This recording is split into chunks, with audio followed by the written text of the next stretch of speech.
In the final years of the 21st century, Earth was not a happy place. The oceans were rising faster than scientists had predicted. Cities near the coast were slowly drowning. Storms were stronger, summers were hotter, and food was becoming harder to grow in many parts of the world. Countries blamed each other for the damage. Small wars broke out over water and resources. Trust between nations was weak, and fear was strong. Most ordinary people did not think about space. They were too busy surviving. Families worried about jobs, food prices, and safety. Governments focused on keeping order. News channels spoke every day about disasters, protests, and economic collapse. It felt like the world was breaking apart piece by piece. High in the mountains of Chile, far from the noise of the cities, stood a quiet astronomical observatory. It was one of the few places on Earth where the night sky was still clear and dark. A small international team of scientists worked there. Their job was simple: watch the stars, track unusual signals, and study deep space. Even in troubled times, humanity kept looking up. One night, a young astrophysicist noticed something strange.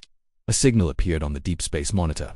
At first it looked like background noise. Space is full of radiation and random signals, but this one had a pattern. It pulsed in steady intervals, almost like a heartbeat. The scientists called her supervisor. They checked the equipment carefully. There was no technical error. The signal was real. It was coming from far beyond the Milky Way, from a direction close to the Andromeda galaxy. That alone was shocking. No natural signal from that distance had ever been detected with such clarity. The team recorded the transmission and sent copies to research centers around the world. Within hours, experts in radio, astronomy, physics, and mathematics were studying it.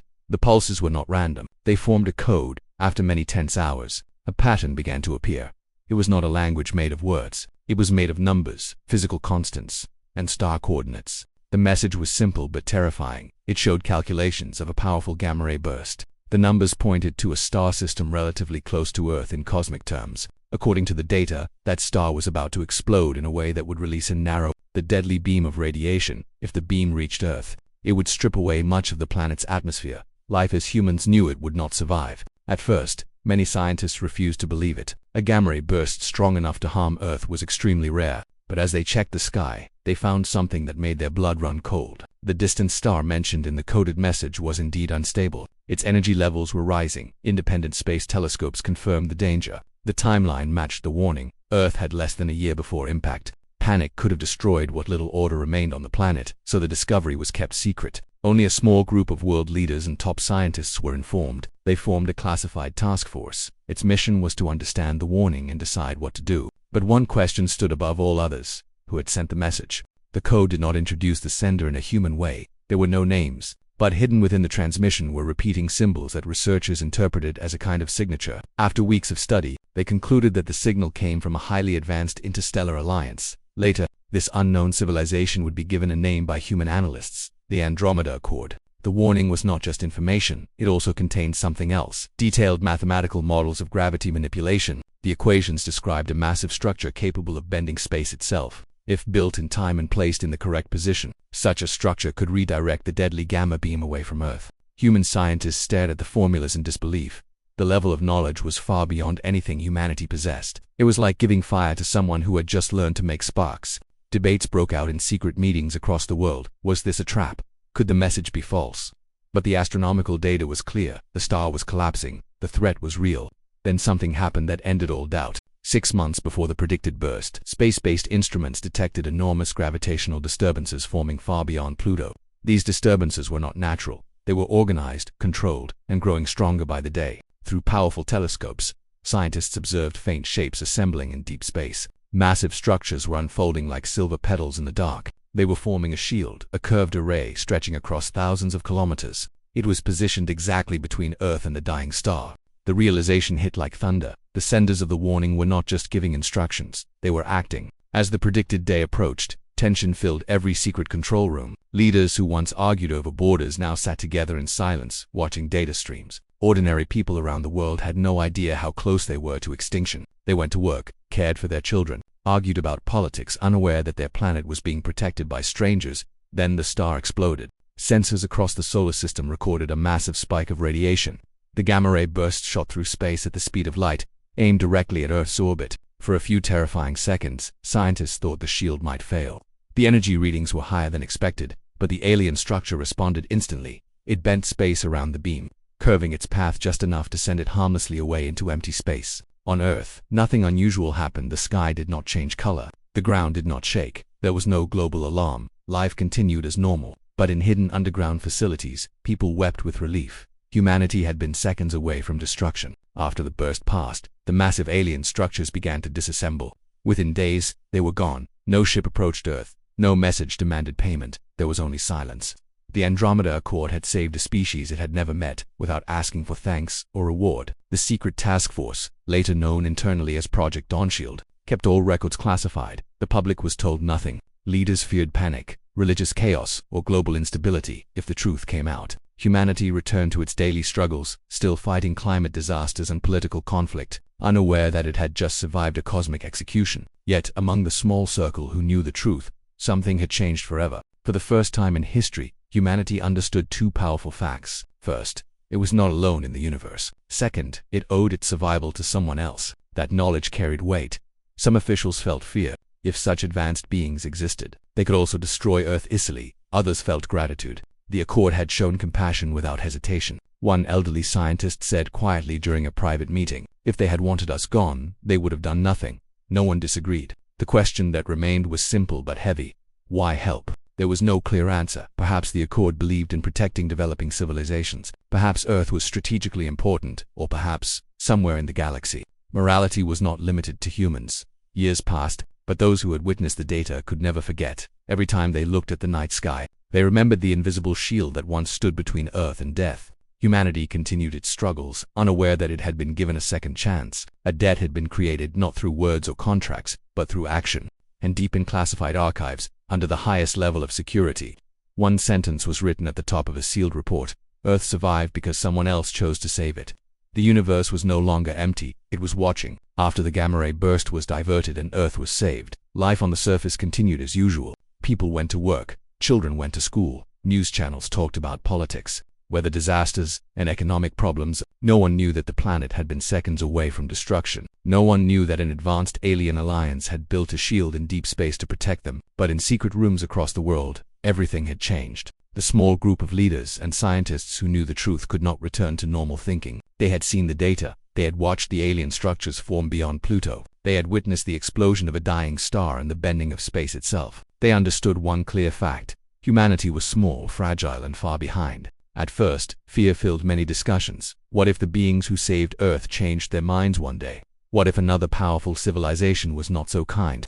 Earth had survived once because someone chose to help, but depending on strangers was dangerous. A global decision had to be made. Some leaders suggested revealing the truth to the public. They argued that humanity should unite openly and prepare together. Others feared chaos. They believed panic would destroy what little stability remained. In the end, secrecy won. The existence of the alien alliance stayed classified at the highest level. However, one quiet agreement formed among all major powers: humanity must never again be helpless. From that moment, international rivalry slowly began to shift. Publicly, countries still competed. They still argued in global meetings, but behind closed doors. A new kind of cooperation started to grow. Scientists who once worked only for their own nations were now sharing research in secure networks. Military experts met in hidden conferences to discuss threats that were not from Earth. The classified program that had formed during the crisis was expanded. It was officially known only to a few as Project Dawnshield. Its purpose was simple in words but enormous in reality: prepare Earth for the wider universe. The first step was understanding the alien technology. The original warning signal had contained mathematical models of gravity manipulation. At the time of the crisis, human scientists barely understood them. Now those equations became the most studied formulas in history. Special research facilities were built in remote locations. The best physicists, engineers, and mathematicians were quietly recruited. Progress was slow at first. The alien knowledge was centuries, maybe thousands of years ahead. Many scientists felt like children trying to understand advanced machines. But humans had one powerful strength: determination. Every failure led to new ideas. Every mistake led to improvement. At the same time, energy research accelerated. Fossil fuels were no longer just an environmental problem. They were a symbol of weakness. Humanity needed stronger, cleaner, and more powerful energy sources if it ever hoped to stand beside advanced civilizations. Fusion energy, once considered too difficult and expensive, but became a top-secret priority. Governments poured money into research. Private companies were quietly supported. Within 20 years, stable fusion reactors were operating in several parts of the world. Officially, they were presented as solutions to climate change. Unofficially, they were steps towards something much bigger. Artificial intelligence also evolved rapidly. During the crisis, complex simulations had been needed to predict the gamma ray burst. Now AI systems were trained to model deep space threats, gravitational anomalies, and unknown signals. These systems were not designed for social media or advertising. They were designed to watch the sky. Military strategy changed in subtle ways. Nations began investing more in space defense rather than traditional warfare. Satellite networks became stronger and more secure. Small experimental spacecraft were launched with unusual propulsion systems inspired by the alien equations. The public saw these launches as scientific missions. Only a few knew their true purpose. There were disagreements, of course. Some political leaders argued that humanity should not prepare for war with beings who had shown kindness. They believed building defenses might send a message of distrust. Others replied that preparation was not aggression, it was survival. One secret meeting between world leaders became famous within classified circles. A senior scientist stood up and said, "They saved us once. That does not mean they will always be there, and it does not mean others will be kind." His words stayed in many minds. Slowly, a new mindset grew among those who knew the truth. Humanity would not hide in fear. It would not beg for protection. Instead, it would become strong enough to help if needed. Decades passed. Climate conditions on Earth began to stabilize thanks to new energy systems. Global cooperation, though imperfect, improved. Publicly, it seemed like humanity was simply advancing technologically. Privately, it was evolving strategically. The most ambitious project was the attempt to recreate a small-scale gravitational response array. The original alien shield had been enormous, far beyond human ability. But scientists believed they could build a prototype, a device capable of bending space on a tiny scale. The early experiments were dangerous. In one underground laboratory, a small gravitational test created a shockwave that damaged equipment and injured researchers. Funding was almost reduced after that accident, but the project continued. Every failure brought better understanding. After many years, a breakthrough finally came. A team successfully generated a controlled microdistortion in space-time for a few seconds. It was small, barely measurable, but it proved something incredible. The alien equations were not magic, they were science, and humans could learn it. When the first stable prototype was activated successfully, there was no public celebration, no news headlines, only a quiet moment inside a secure chamber as instruments confirmed the result. Humanity had taken its first step toward controlling gravity. At the same time, space exploration quietly expanded. Deep space probes were sent farther than ever before. They carried advanced sensors designed not only to study planets but to search for signs of alien activity. None openly contacted Earth. The Andromeda Accord remained silent. That silence created mixed emotions. Some felt relieved. Peace meant safety. Others felt uneasy. Why had the Alliance not communicated again? Was Earth being observed, judged? Despite these questions, preparation never stopped. Younger scientists joined the classified programs, trained from the beginning with knowledge of the larger universe. To them, the idea that humanity was not alone was normal. They did not grow up afraid of aliens. They grew up determined to meet them as equals. Military training also adapted. Simulations now included unknown technologies and non-human tactics. Commanders studied history carefully, especially moments when weaker forces defeated stronger ones through creativity. If humanity ever faced a powerful enemy, it would need more than strength. It would need intelligence and unpredictability. Over time, a quiet confidence began to replace fear.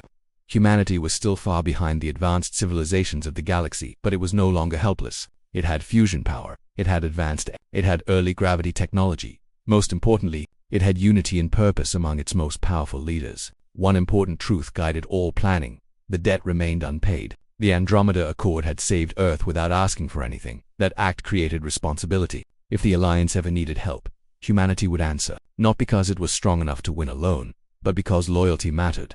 Many years after the gamma ray burst, an elderly member of the original task force stood again in a secure meeting room. He looked at the new generation of scientists and officers and said, "We were once children saved by strangers. Now we are growing up. One day, we may have to protect someone else." Those words were recorded and stored in classified archives. As the decades moved forward, Earth looked peaceful from space. Blue oceans, white clouds, glowing cities at night. No one outside the secret programs knew how much effort was being invested in preparing for something beyond imagination. Humanity was not building weapons out of anger. It was building capability out of awareness. It had learned a powerful lesson.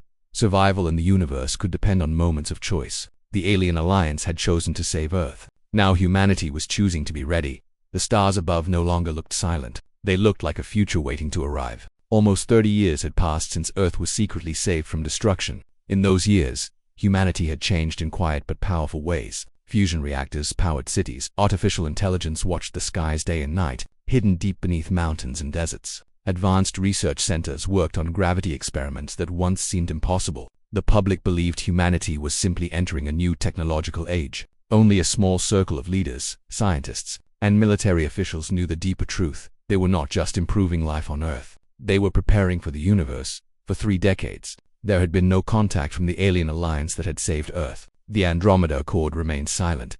No new signals, no ships, no messages. Some experts believed the alliance was watching from a distance. Others feared something had gone wrong. But without evidence, there was only guessing. Then one night, everything changed. At a deep space monitoring station orbiting beyond Mars, an AI detection system flagged an unusual transmission. It was faint and unstable, very different from the clear mathematical warning Earth had received decades earlier. This signal was broken, full of interference, almost like a damaged distress call. The system automatically alerted Project Dawnshield's Central Command. Within minutes, scientists around the world were awake and connected through secure networks. The signal was coming from far beyond the solar system, even farther than the previous warning. But the pattern inside the transmission was familiar. It carried the same mathematical signature that had once identified the Andromeda Accord. For a moment, silence filled every control room. The signal was decoded slowly. It was not as clean or organized as the first message. Parts were missing. Some data was corrupted. But the meaning became clear enough to freeze everyone listening. The Andromeda Accord was under attack. The transmission showed star maps with large areas marked in red. Entire systems had gone dark. Energy readings suggested massive destruction. Civilizations were disappearing. At the center of the threat was a name translated from alien symbols into something human analysts called the Viral Dominion. The data described the Dominion as an expansionist civilization with extremely advanced military technology.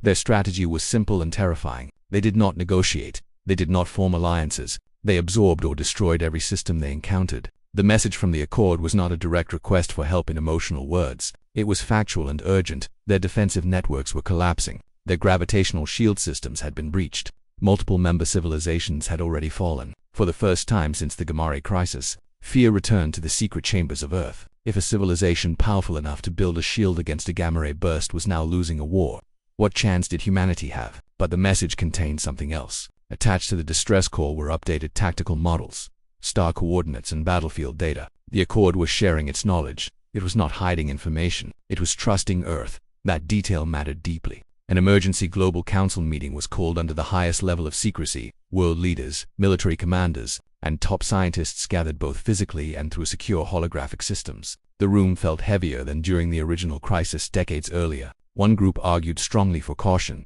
They pointed out that humanity was still developing. Even with fusion energy and gravity prototypes, Earth was nowhere near the technological level of the Dominion. Entering a galactic war could mean total annihilation. Another group spoke with equal force. They reminded everyone of one simple fact. Without the Accord, Earth would not exist. The debt was real. If humanity ignored this call, it would survive physically but lose something deeper, its honor. The debate lasted for hours. Military analysts ran simulations. Most outcomes were not hopeful. Humanity's fleet, though advanced by Earth standards, was small. Its gravity technology was still against a civilization that had already crushed multiple star systems. The numbers looked terrible. But there was one unpredictable factor: human strategy. History showed that humanity had often survived against stronger enemies by using creativity, flexibility, and courage. The Dominion's battlefield data suggested rigid formations and highly structured attack patterns. They relied heavily on advanced AI coordination, efficient, powerful, but possibly predictable. A younger commander made a bold statement during the meeting: "We may not outgun them,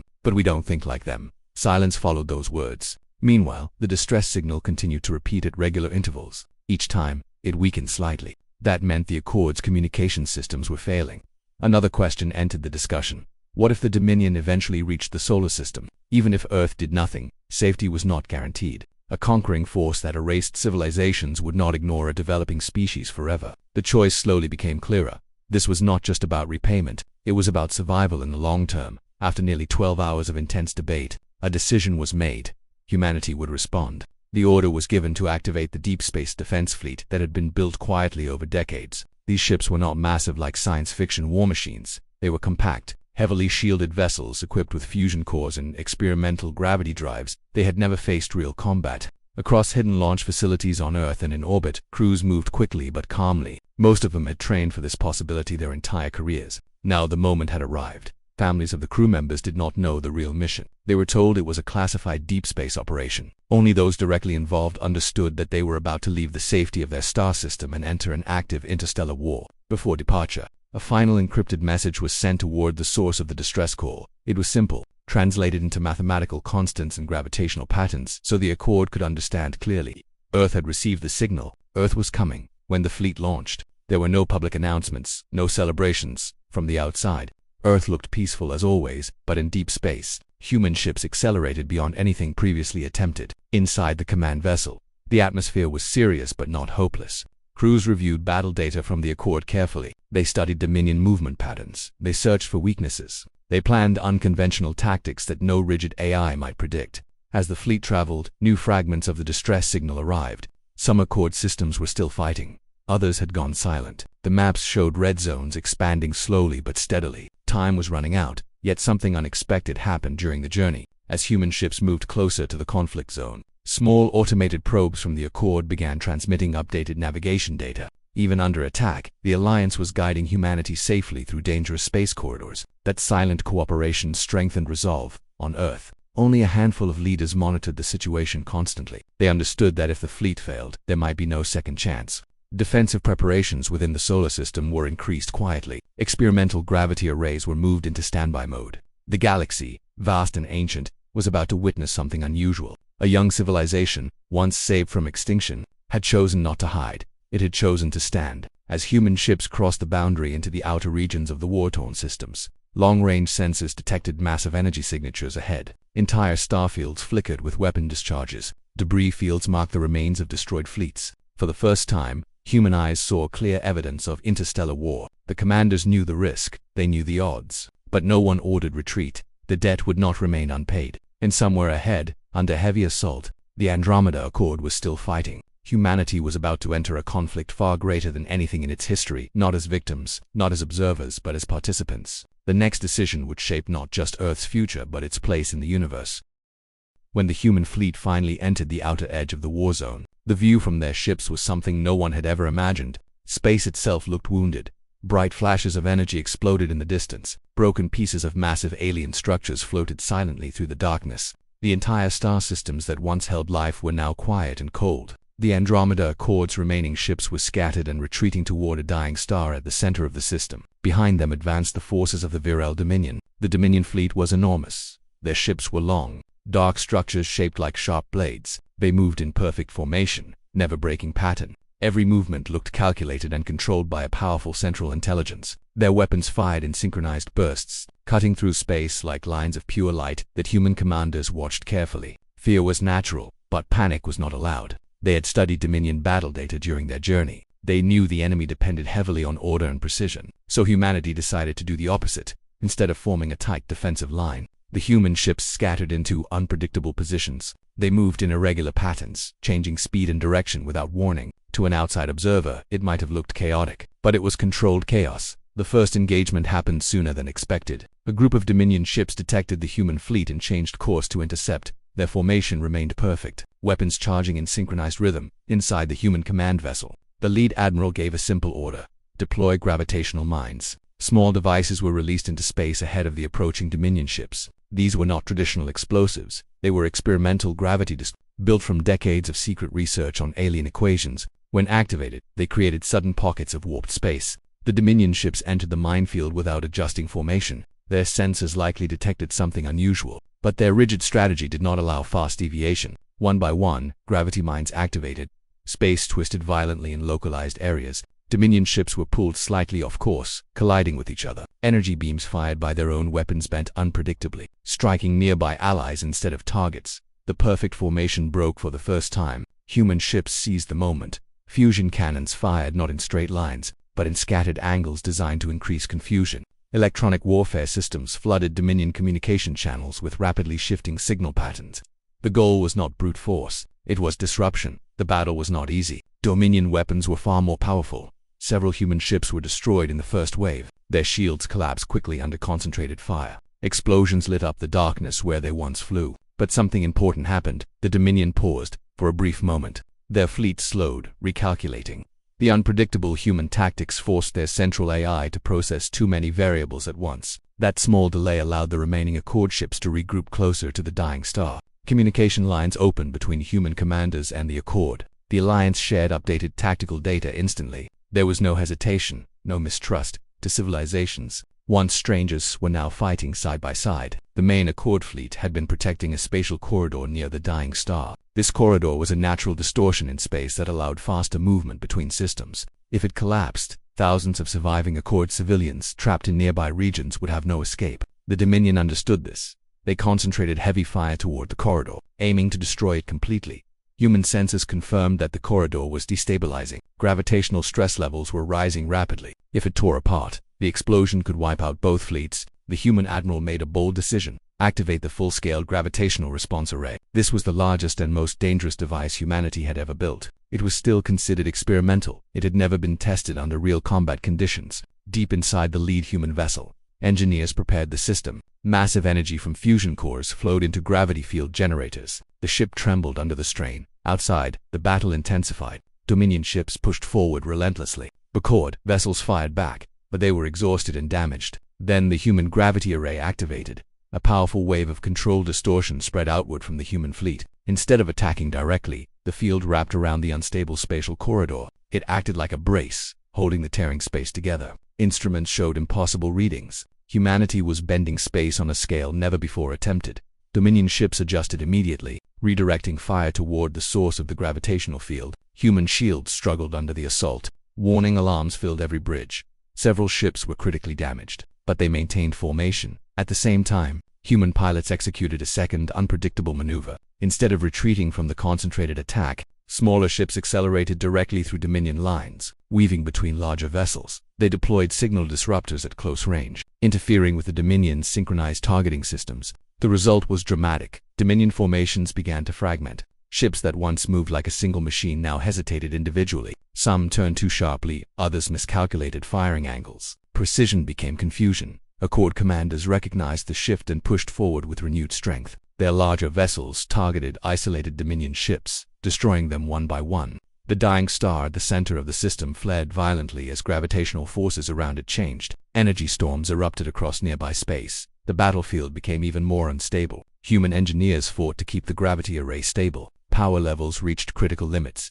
If the system overloaded, it could collapse into a micro-singularity, destroying the human fleet from within. Inside the command vessel, sweat covered the faces of officers. Damage reports arrived constantly. Casualty numbers were rising, yet no order to withdraw was given.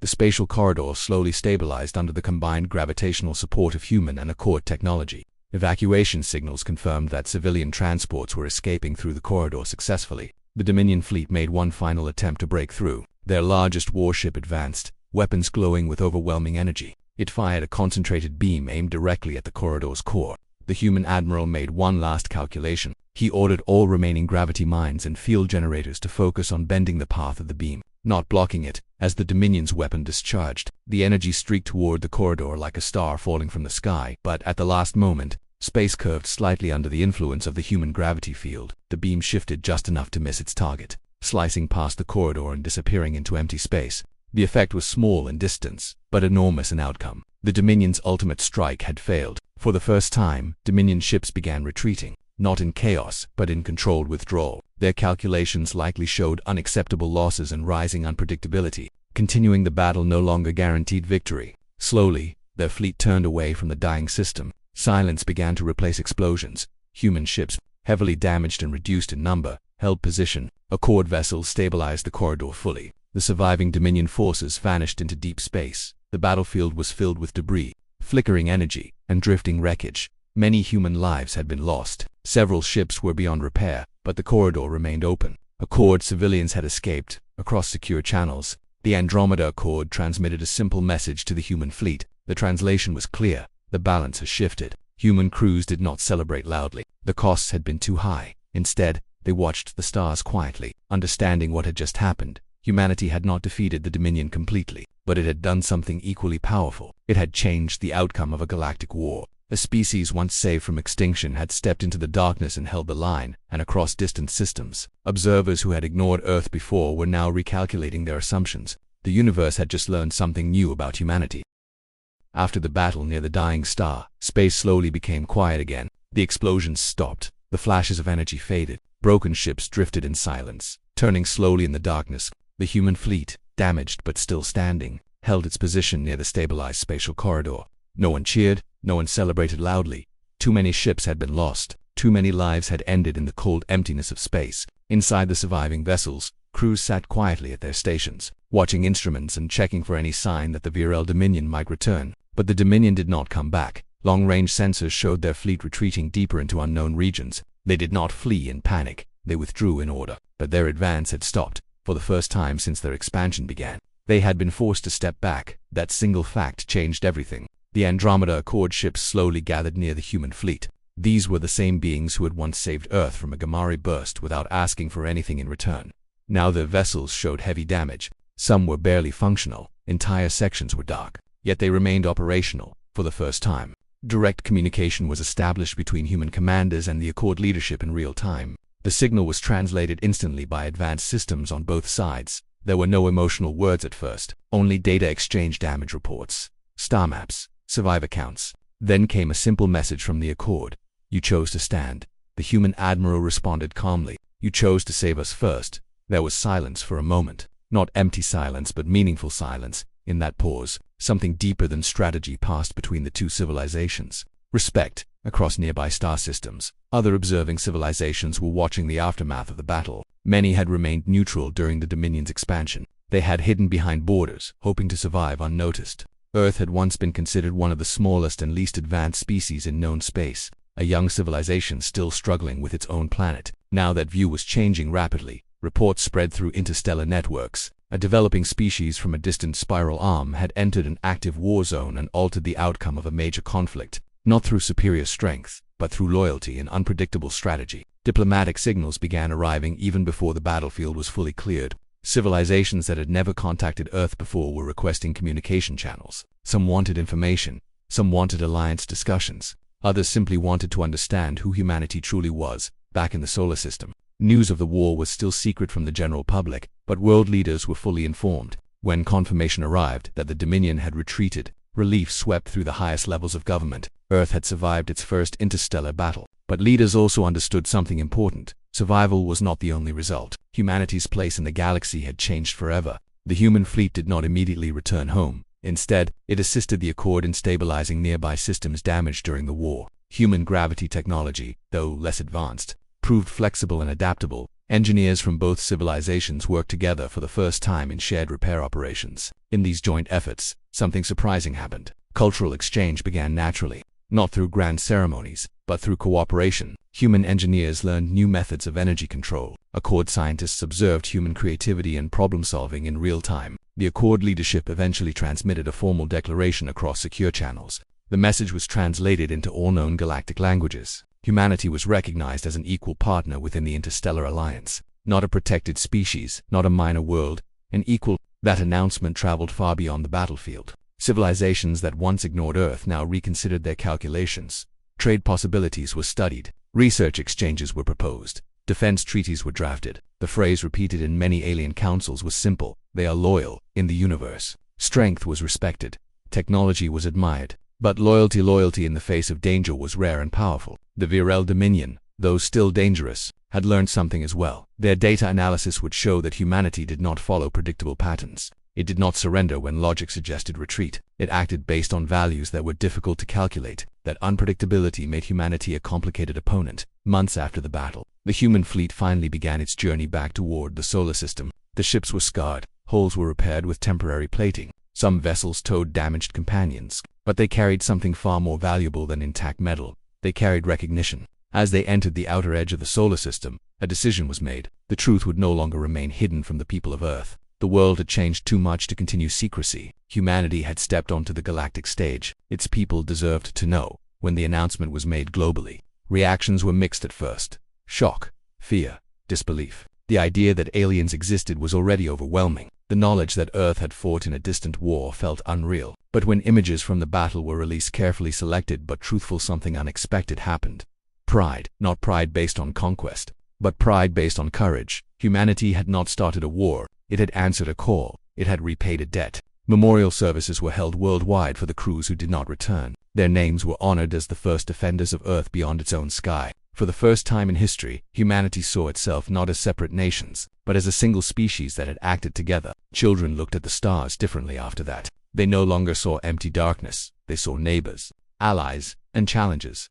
Meanwhile, diplomatic channels between Earth and other civilizations expanded rapidly. Exchange programs were established. Alien representatives visited human orbital stations. Human envoys traveled to distant systems under Accord protection. Each meeting reinforced a new reality. Earth was no longer isolated. In distant regions of the galaxy, whispers spread. A young species had entered a galactic war not for power, not for territory, but to repay kindness. That story carried weight. The Dominion did not vanish completely. Intelligence reports suggested they were reorganizing, analyzing, adapting. The threat was not gone forever. But now they knew that Earth was not a weak, hidden world. The galaxy itself seemed to shift slightly in balance. Smaller civilizations that once felt powerless began forming new coalitions. The example set by humanity showed that even young species could influence events far beyond their size. Years later, historians would look back at the Battle of the Dying Star as a turning point, not because it ended a war, but because it changed perception. Before that day, humanity was a developing world saved by others. After that day, humanity was a civilization that stood when it mattered. In private reflections, one Accord elder sent a final message to Earth's leadership. When we shielded your world, we believed we were protecting potential. Now we see that potential realized. Those words were stored in public archives for all humanity to read. And somewhere beyond mapped space, in territories controlled by the Dominion, strategic councils reviewed battle recordings again and again. They could measure energy output. They could analyze gravity distortions. They could count destroyed ships. But one thing remained difficult to measure: resolve. That was what truly made the galaxy tremble. Not the weapons, not the technology, the knowledge that a once fragile species had chosen loyalty over safety, courage over fear, and action over silence. From that moment forward, no civilization would ever again look at Earth as small. The stars were no longer distant lights in the sky. They were part of humanity's story.